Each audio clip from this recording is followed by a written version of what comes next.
జ్యేష్ఠ మాసంలో వచ్చే చివరి ఏకాదశిని యోగిని ఏకాదశి అని పిలుస్తారు. ఈ ఏకాదశి తిథి శ్రీ మహావిష్ణువుకు చాలా ప్రీతికరమైన రోజు. శ్రీ మహావిష్ణువును పూజించడం ద్వారా శ్రీ మహావిష్ణువు అనుగ్రహం మనకు కలుగుతుంది. కోరికలు నెరవేరుతాయి.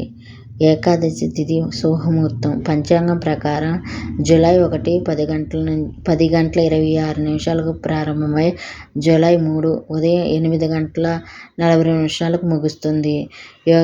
యోగిని ఏకాదశి ప్రాముఖ్యత. యోగిని ఏకాదశి రోజు లక్ష్మీనారాయణను పూజించడం.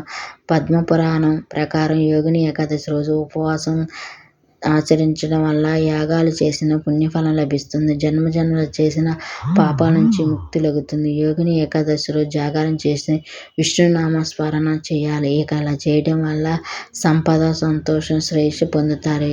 ఈ యోగిని ఏకాదశి వ్రతం ఆచరించడం వల్ల సకల దీర్ఘకాల రోగాల నుంచి ముక్తి లభిస్తుంది. చర్మ రోగాల నుంచి ముక్తి లభిస్తుంది. ఓం నమో భగవతి వాసుదేవాయ నమః.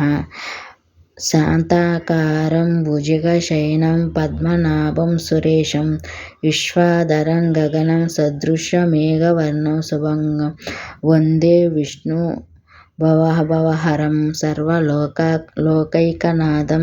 ఈ శ్లోకాన్ని పదే పదే జపించడం వల్ల శ్రీ మహావిష్ణు అనుగ్రహం లభిస్తుంది.